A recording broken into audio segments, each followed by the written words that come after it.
기도하시겠습니다. 자비로우신 하나님, 한 주일 동안 세상에 살면서 분주하고 바쁘고 많은 일로 염려하고 근심하던, 그래서 틀어졌던 저희들의 마음을 이 시간 주님을 향하여 모을 수 있도록 도와주시옵소서. 저희들의 마음을 열어주시사 성령의 능력과 사랑이 저희 심령을 새롭게 하여 주시고 바꿔주시고, 이 예배를 통해서 주님 앞에 저희들이 한층 가까이 나가며 주님의 약속과 주님의 음성을 들음으로 말미암아, 복음으로 말미암아 저희들의 믿음이 더욱더 굳건해질 수 있도록 인도하여 주옵소서. 예수 그리스도의 이름으로 기도하옵나이다. 아멘. 감사합니다. 지난주에 여러분 회의하실 때 저는 저희 부부는 우리 동역자이신 김영근 목사님이 은퇴 예배가 있어가지고 여기서 한 1시간 반 정도, 거의 2시간 걸리는 거리를 갔다 왔습니다. 그것뿐만이 아니고 저건 그래서 그런지 입술이 다투고 얼마나 피곤했는지 몰라요. 헤어날 수가 없을 정도로 피곤했습니다. 예. 근데 김영근 목사님, 제가 은퇴 예배를 갔다 오면서 많은 생각을 했습니다. 그래서 제가 그 말씀을 좀 나누려고 그래요, 함께. 예. 김영근 목사님은 저보다 연세가 6년 더 많으세요. 예. 근데 제가 91년도에 동부에 있는 두루대학교 신학부에, 제가 다른 학교에 있다가 이제 트랜스퍼해서 갔는데 거기 와서 계시더라고요. 예. 그러니까 저보다 먼저 온 것 같아요. 28년 됐어요. 참 오래됐죠. 그러니까 이 지역에 있는 목사님들 중에서 제가 제일 오랫동안 김 목사님 네 분을 알고 있는 셈이에요. 예. 근데 나중에 얘기 들으니까 김영근 목사님이 한국에 있는 저희 천안 목사님이 광림교회에서 옛날에 부목사님으로 오래 계셨는데, 신학생으로 광림교회에 출석하면서 함께 교회학교를 위해서 수고하셨다는 거예요. 그래서 그 얘기를 제가 두루대학을 가니까 김 목사님이 얘기하시더라고요. 이렇게 얘기하다가, 그러니까 더 가깝게 되었습니다. 그리고 저는 캘리포니아로 왔잖아요. 공부하러 이쪽으로 왔는데 한동안 잊어버렸어요, 서로. 서로. 저는 서부로 와 있고 그분은 거기 남아 있고. 근데 그때부터 제가 김 목사님은 잊을 수가 없었어요. 얼마나 이분이 겸손한지 몰라요. 그 다음에 서두른 일이 하나도 없어요. 너무 안 서두른 게 사실 문제예요. 그래서 사모님도 얼마나 정이 많으신지. 저희가 여기 와가지고 다시 만났잖아요. 해가지고 이분이 프레스노에서 목회를 하시는데 저희가 하루는 휴가를 갔습니다. 요세미테 휴가를 갔는데 아마 목사님 집에서 저희가 잠을 잤는지 안 자는 생각도 안 나고 오래돼가지고, 그래서 아침에 이렇게 떠나는데 도시락을 딱 싸가지고, 여러분 생각해 보세요. 자기 집에서 하는 밤 먹고 가는 사람들 도시락을 아침에 딱 싸놓고서 챙겨주시는 거야. 그리고 그 동네에 도토리 국수인가요? 그것도 그럼 자기네 교인 중에 누구 한다. 공부는 친정 어머니가 딸을 보낼 때 그냥 이런 마음으로. 그러다가 이분이 베델기에로 오셔서 샌호세에서 4-5년 동안 목회를 하셨는데, 우리 교회에서 처음에 와서 일하던 이정민 목사가 그걸로 갔잖아요. 근데 또 옛날에 이종민 목사님의 장인인 저희 천안 목사님하고 같이 일했는데, 그렇잖아요. 늘 그랬어요, 동부에서부터. 은선이가, 제가 주일학교 때, 어릴 때 내가 주일학교 선생님 했기 때문에 내가 궁금한데 어떻게 잘 있냐고 옛날부터 그랬어요. 근데 여기가 세상이 얼마나 좁아요. 자기네 교회 와서 일하게 된 거예요. 결혼해가지고. 세상이 이렇게 좁아요. 그래서 잘 있냐고 그러다가 함께 일한 거죠. 근데 하루는 여기 오셔가지고 김 목사님 그러시더라고요, 저한테. 이종민 목사님이 저보다 훨씬 설교를 잘한다. 아니, 담임 목사님이 자기 아들 뻘 되는 젊은 목사 얘기를 그렇게 하기가 쉽지 않잖아요. 그렇잖아요? 예. 그러면서 참 겸손하신 분이에요. 예.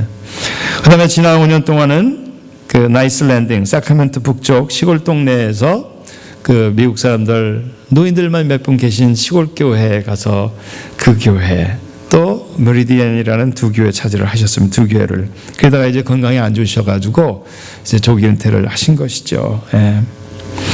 근데 5년 전에 그 미국 교회를 가시면서 저한테 전화를 하셨어요. 박 목사님, 제가 걱정이 이만저만이 아니라는 거예요. 왜냐면 내가 지금 나이가 60이 넘었는데 어떻게 가서 미국 사람들을 목회를 하냐는 거죠. 영어가 서툴어가지고 그 사람들이 내 말을 알아들을지도 모르겠고 걱정이 태산 같은데 어떡하죠? 나한테 그렇게 전화하셨어. 근데 중요한 거는 그 메리디안 교회, 두 교회 중에 하나 메리디안 교회가 제가 미국에 처음 와서 섬기던 교회예요. 저는 그때 40도 안 됐어. 40도 안 됐는데 그 시골에 가서 노인들 몇 분 있는 교회였는데 2년 있으니까 그냥 죽어도 여기 못 있겠습니다. 그냥 떠난 교회거든요.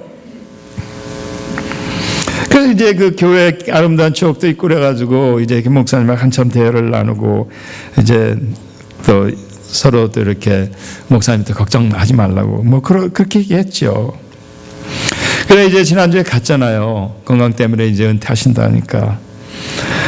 근데 그 5년 전에 김 목사님을 그 교회로 파송한 백인 감리사님이 있는데 지금은 감리사 아니죠. 그분이 거기 와서 설교를 하시더라고요. 그날.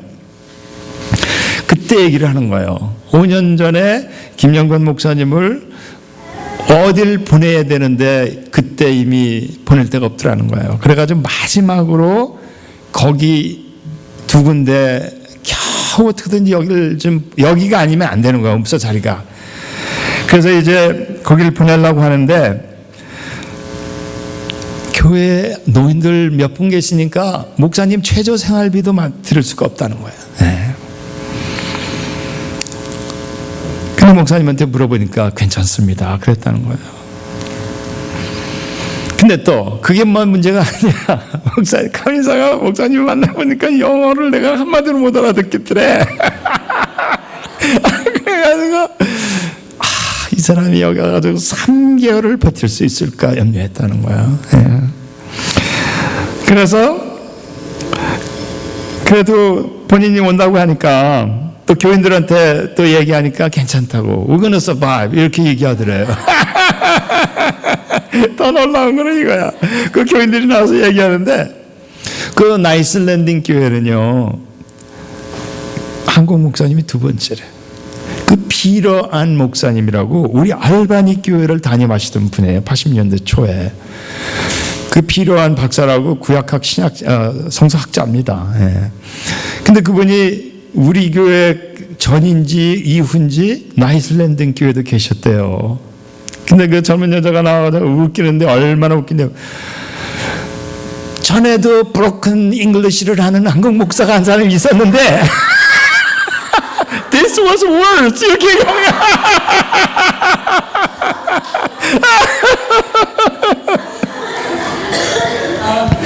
근데 그분이 그러는 거예요. 어쨌든 감리사님이 설교가 다 끝나고 교인들이 와서 그 얘기를 하는 거예요. This was worse. 그러니까 젊은 여자가 자기가 타지에 살다가 이제 그 나이를 먹어가지고 이제 나이스 랜딩 고향으로 왔다는 거예요. 루이지애나에 살다가 일로 왔는데 그 남편이 예수를 안 믿기 때문에 어떻게든지 자기가 고향에 가면 남편하고 교회 가는 게 자기가 너무너무 소원이 돼가지고 교회를 왔다는 것이죠. 예. 근데 목사님이 영어를 한마디로 근데 이렇게 얘기하더라고요. 목사님의 영어는 못 알아들었지만 이분의 삶과 이분이 보여준 사랑 때문에 우리의 삶이 바뀌었다는 거예요. 평생 교회 안 가던 남편이 이 교회 중심이 됐다는 거예요. 또 한 교인이 나와서 이런 얘기를 하는 거예요. 자기 아들이 이분은요 이 교회에 7살부터 나갔대. 한 70 되셨겠더라고. 이 교회에 7살부터 교회를 나와가지고 한 번도 이 교회를 떠난 적이 없어요. 그분이 그날 사회를 보셨어요. 근데 그분이 이런 얘기 하시더라고요. 우리 교회에 수많은 목사님들이 다 나가셨는데 감옥에 장기수로 있는 자기 아들을 한 번도 다른 목사님이 찾아간 적이 없다. 이 김 목사님이 찾아가셔가지고 그분을 만나고 기도하고 그렇게 왔다는 거예요.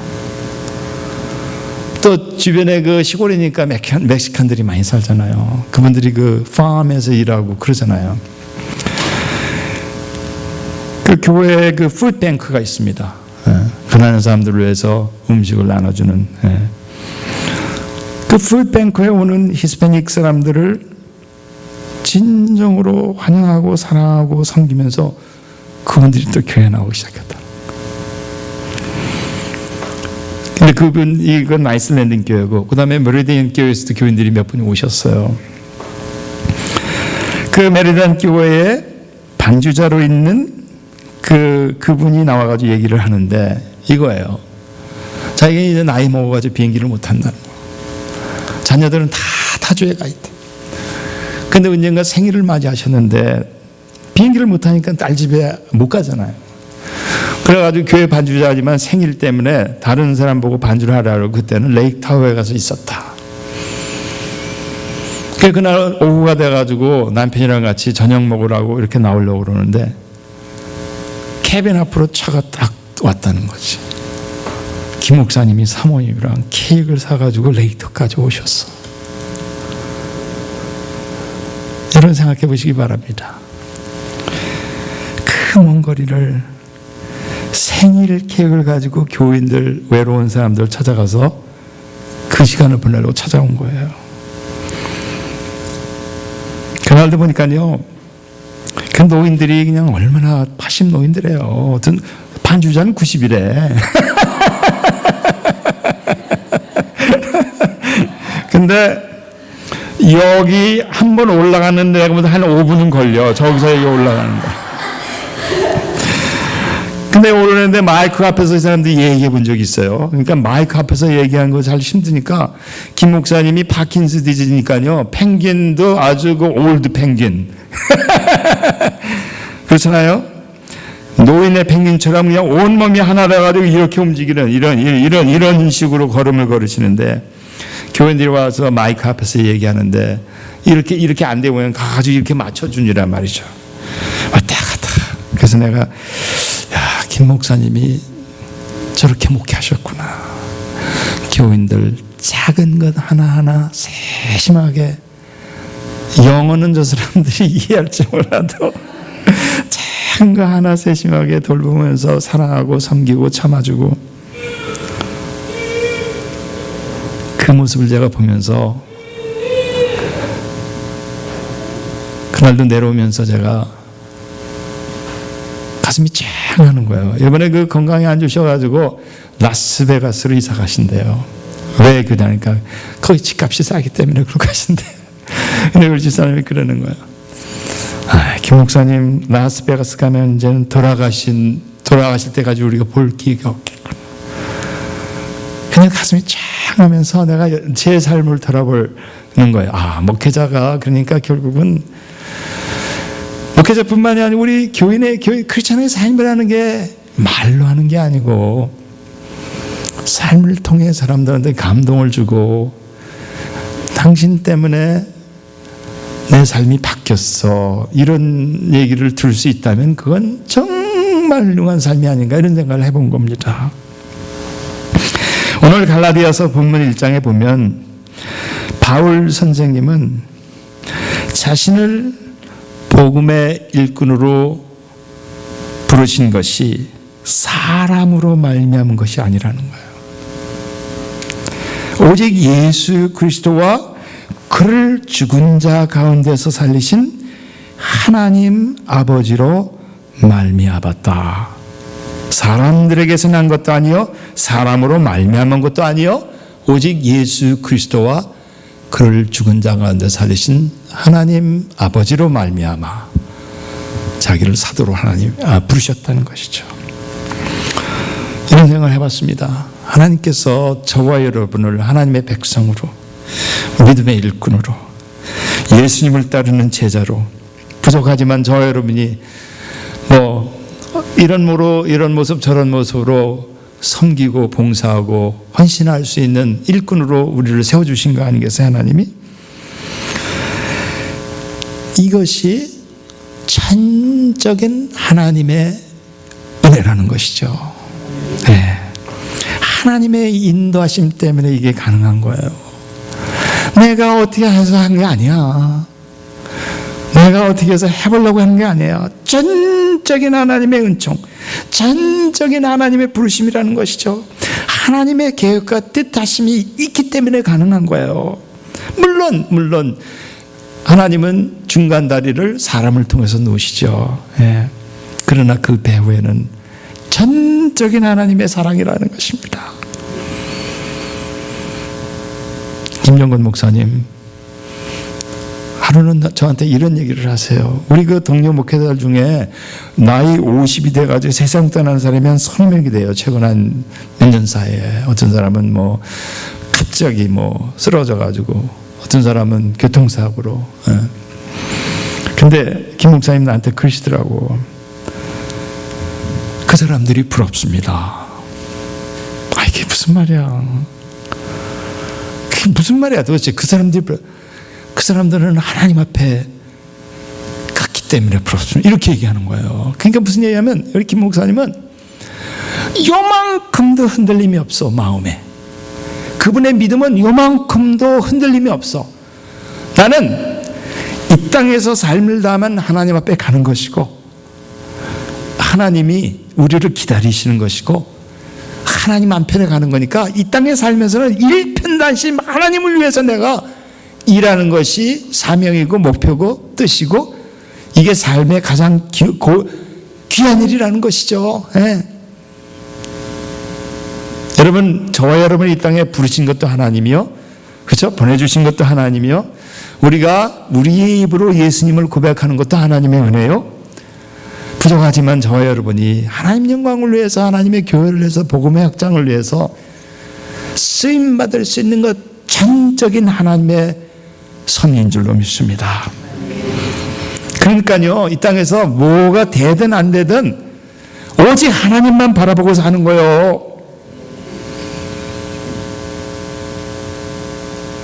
그러면 그게 행복이고, 그러면 그게 감사하고, 여러분 그게 성공한 삶으로 믿습니다. 하나님은 물론 사람들을 통해서 역사하십니다. 바울 선생님도 보면 사도행전 9장 8절 이하에 보면 그렇잖아요. 다메섹 도상에서 부활하신 주님의 그 빛이 크리스천들을 박해하라고 잡으러 가는 바울의 눈을 멀게 해가지고 고꾸라지게 만들잖아요. 근데 보니까요, 사도 바울 선생님이 사울이 바울로 해서 바뀌는 데 삶으로 제일 먼저 있었던 일은 뭐냐면, 길바닥에 떨어져 있을 때 그 사람을, 눈 넣어서 쓰러진 사람을 다메섹으로 데려간 사람들이 있었어. 이름도 몰라. 그 사람들, 모르는 사람들의 손에 도움을 받은 거예요. 다메섹에 갔을 때는 아나니아 선지자를 또 도움을 받고, 저와 여러분이 현재 이 자리에 있고 하나님을 알게 되고 믿음을 갖게 된 것은 누군가, 이름 모를 사람, 아는 사람, 누군가의 도움을 받았기 때문에 우리가 있는 거예요. 그 얘기는 뭐냐면, 내가 누군가의 도움을 받았기 때문에 내가 된 것처럼 내 삶은 누군가를 또 도와줘야 된다는 사람. 누군가를 도와서 그분이 하나님의 일꾼으로 하나님의 복음을 통해서 새로운 삶을 살고 소망 있는 삶을 구원받은 백성으로 살고 하나님의 일꾼으로 살 수 있도록 다리를 놓으라고 우리에게 은혜를 주신 겁니다. 그것뿐인가요? 사도 바울 선생님 수많은 선교 현장을 다니면서 많은 사람들을 만나고 고난이 있고 어려움이 있었지만 그때마다 하나님의 일꾼들을 붙여주시죠. 수많은 이름 없는 일꾼들을 붙여주셔서 그분들의 힘에 힘입어서 바울 선생님이 훌륭한 일을 하실 수 있게 된 것입니다. 그러나 그럼에도 불구하고 바울 선생님은 그 시작은 그 배후에 있는 모든 것은 다 하나님에게서 시작되었다는 거예요.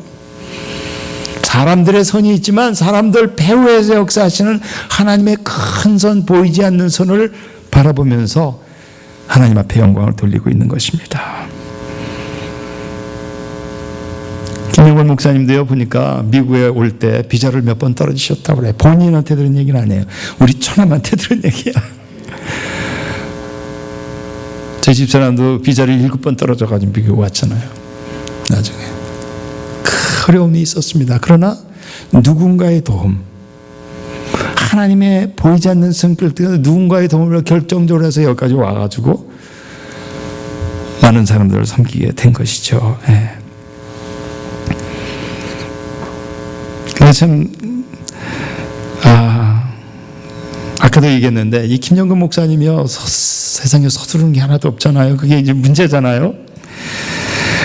제가 그 두루 대학교를 다닐 때, 제가 세상에 미국에 와서, 세상에서, 미국에서 본 게 아니라 세상에서 태어나가지고 그렇게 공부를 많이 해본 적이 없어, 내가. 그렇잖아요.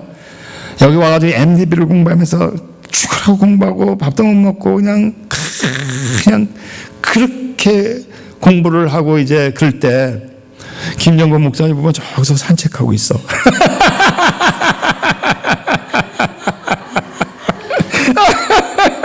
우리는 그렇잖아요. 빨리 목사 안수 받아야하기 때문에 얼마나 그래. 근데 이 사람은 신경도 안 써. 나보다 한참 먼저 온 사람인데 나보다 나이도 많은데 목사는 나보다 10년 늦게 됐어. 속 터지는 건 누굴까요? 우리 사모님이 자기가 신학교를 갔어. 뉴욕에서 한국에서 한국 사람이 하는 신학교를 가가지고 그 아스토리아, 뉴욕에 있는 아스토리아 교회에 먼저 사모님이 전도사가 되고 목사님은 따라갔어.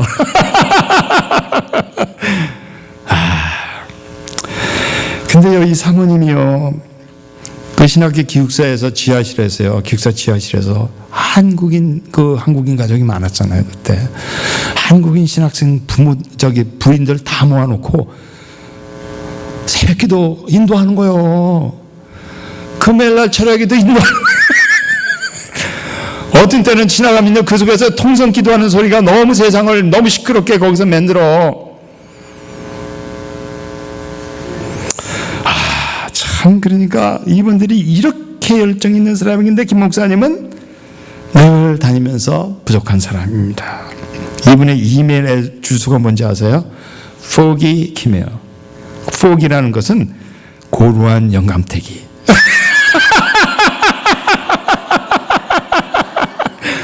와, 이렇게 낮을 수가 있을까? 자기 스스로를 알아. 남들 공부할 때 왜 다녔을까요? 안 되니까 그랬죠. 못하니까. 그러나 하나님께서는 이런 분을 들어 쓰셔서 말이 아니에요. 삶으로, 행동으로, 성품으로 정성을 다해서 사람들을 섬기는 것이죠. 사랑하고 희생하고 욕심 없이 그야말로 낮아지고 내려놓고 끝까지 자신의 부족함을 인정하고 그러면서 남들을 높이는 사람들, 구별하지 않고 섬기는. 그래서 그날 보니까요, 그 교인들이 다들 눈물을 흘리는 거예요. 글쎄요, 몸 아파가지고 목회 그만두면서 무슨 은퇴 예배를 드려 그랬거든요, 우리가. 그렇잖아요.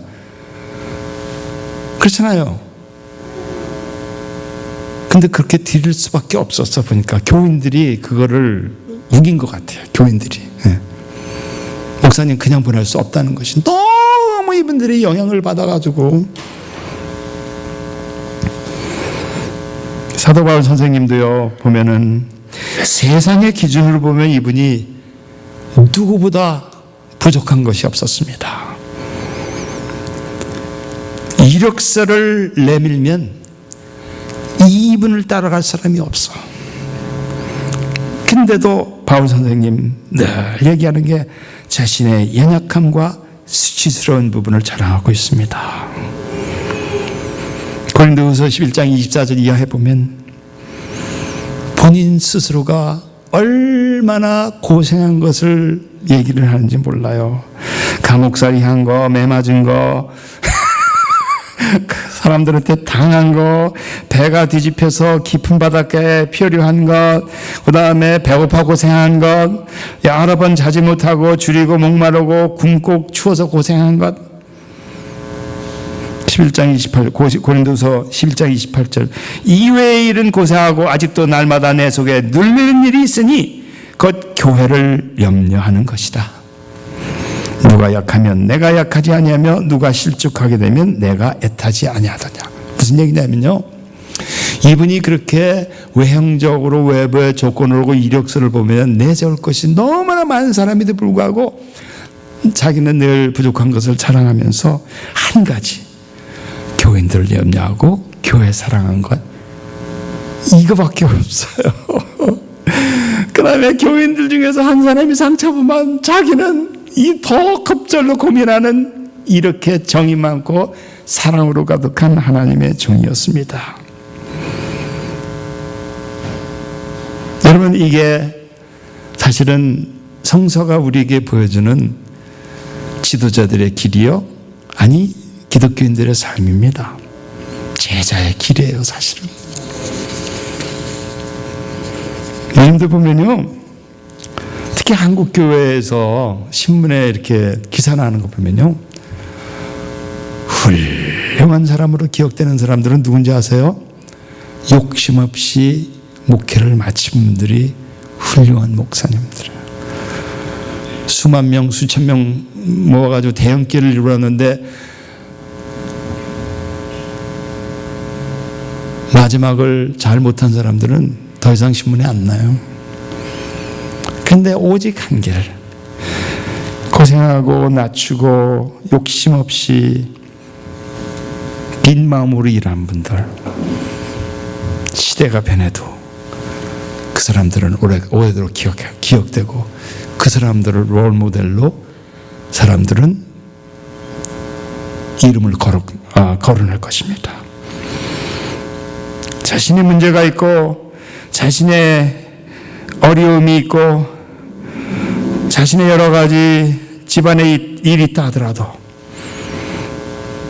이웃의 고통, 믿음의 공동체, 하나님 나라의 확장을 위해서 어려움이 있는 것을 훨씬 더 고민하고 가슴 아파하는, 이게 진짜 복음의 일꾼들의 자세인 줄로 믿습니다.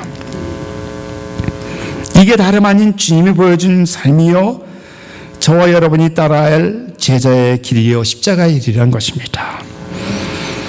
그렇다면 왜 이 힘든 일을 하려고 할까? 여러분, 거기에 약속이 있기 때문에 그래요. 거기에 승리의 길이 있기 때문에 그래요. 거기에 바로 하나님의 상급이 있기 때문에 하는 거예요. 이게 주님이 가르쳐 주신 길이고 마지막까지 우리에게 삶을 통해 보여준 길이기 때문에 하는 거예요. 그렇다면 이 힘든 것을 어떻게 감당할까? 오늘 설교 제목입니다. 은혜와 평강으로 하는 거예요. 위로부터 주시는 하나님의 은혜와 위로부터 우리에게 내려오는 하나님께 주시는 평강의 은총으로 하는 것입니다. 내 힘으로는 못해요. 내 힘으로는 할 수가 없어. 오직 전적으로 하나님이 그해 주시는 은총, 은혜와 평강.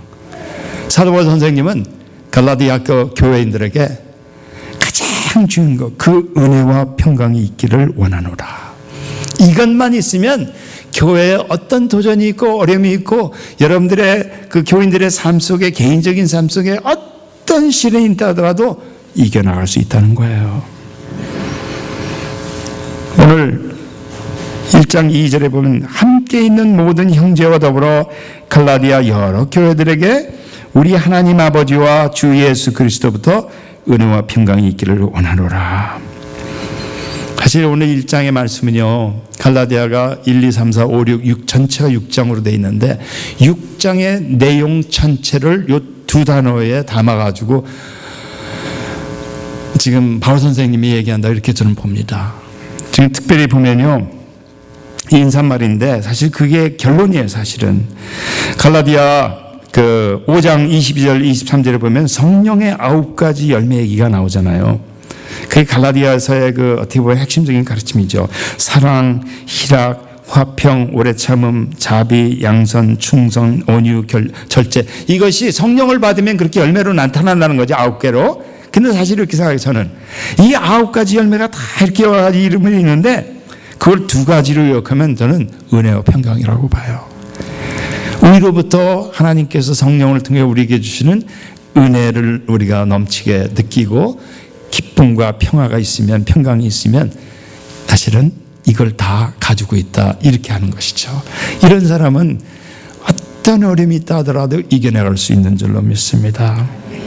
갈라디아는 오늘로 얘기하면은 터키의 중북부 지방이에요. 그 지역에 흩어진 교회들이 이 사도 바울 선생님이 2차 전도 영을 하면서 거기 복음의 씨앗을 뿌렸습니다. 어려움 속에서 고난 중에서도 전도를 해서 그들이 믿음 안에 잘 원래는 자랐었어요. 근데 나중에 이 교회 안에 문제가 생긴 거예요. 처음에는 이분들이 얼마나 이 사도 바울 선생님을 통해서 복음의 감동을 받고 이 하나님의 첫사랑에 감격을 했는지요. 그 갈라디아서 4장 15절에 보면 이런 얘기가 있어요.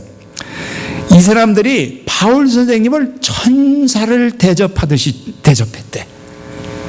예수님 대접하듯이 대접했대. 이분이 그냥 되는 거 아니죠? 얼마나 복음을 통해 감동을 받고 이 사람들이 은혜를 받았으면 천사를 대접하고 예수님 대접하듯이 사도 바울을 대접했어. 그러면서 4장 15절에 이런 얘기를 했어요. 할 수만 있었더라면 눈이라도 빼어 나에게 주었으리라. 그 정도로 사랑했다는 거예요. 이분들이 그만큼 믿음이 순수하고 깨끗했다는 거예요. 그런데 나중에 어떻게 됐을까? 이상한 복음이 들어갔어, 교회. 그래서 지금 갈라디아서를 쓰고 있는 거예요. 세속의 바람이 불었어. 교인들이 참 복음이 아닌 것, 이 사람 저 사람의 가르침에 영향을 받고 흔들리고 있습니다. 유대인들의 달력을 따라 이것도 지키고 저것도 지키고 율법, 특히 할례를 받아야 된다는 이상한 가르침이 들어갔어. 유대인 기독교인들의 그 유대의 가르침이 들어간 거예요. 이 문제를 바로잡기 위해서 바울이 지금 그들에게 편지를 쓰고 있는 것입니다. 결론은 이거예요. 성령의 능력을 통해서 우리가 영적으로 해방을 느낄 때만 가능하다. 성령의 능력이 우리를 지배할 때 우리에게 은혜와 평강이 있는 것이고, 이 은혜와 평강을 누리는 사람들은 9가지 열매를 맺을 수 있다는 것입니다.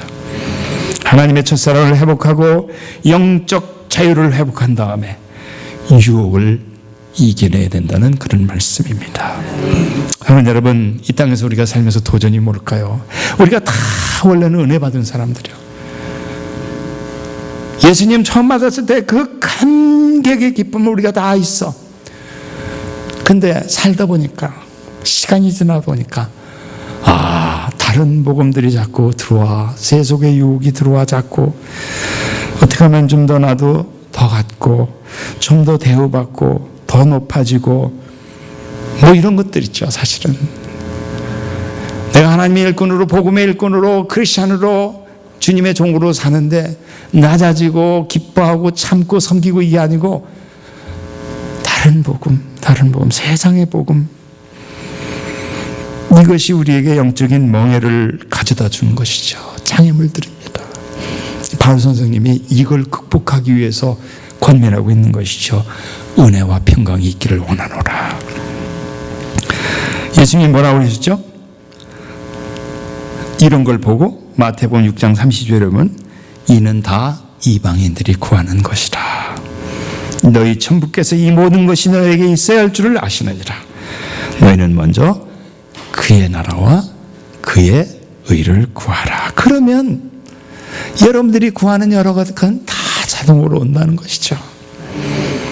사랑하는 여러분, 우리 인생 여정은 영적인 싸움입니다. 저도 마찬가지예요. 예가 없어요. 목사도 똑같아.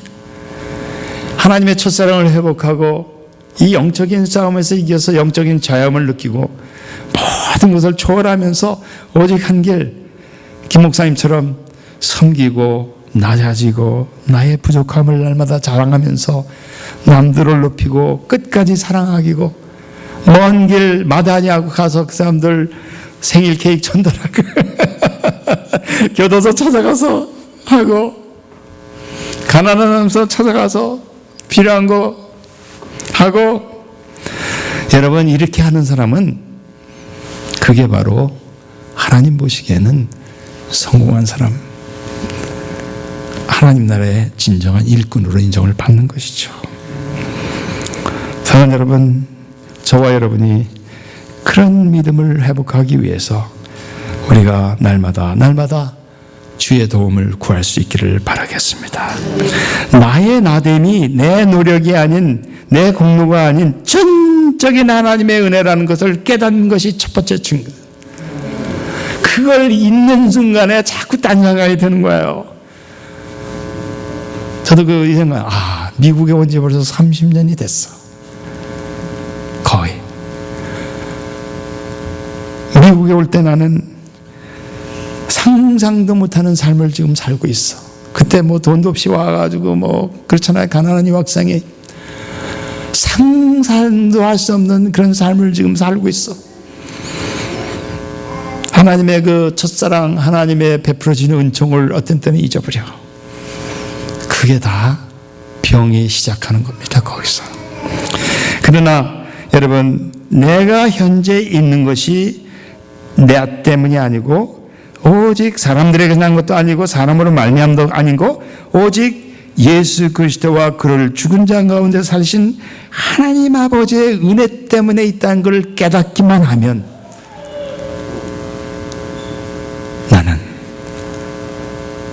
새로운 관점을 가지고 내 삶을 바라보면서 순수하게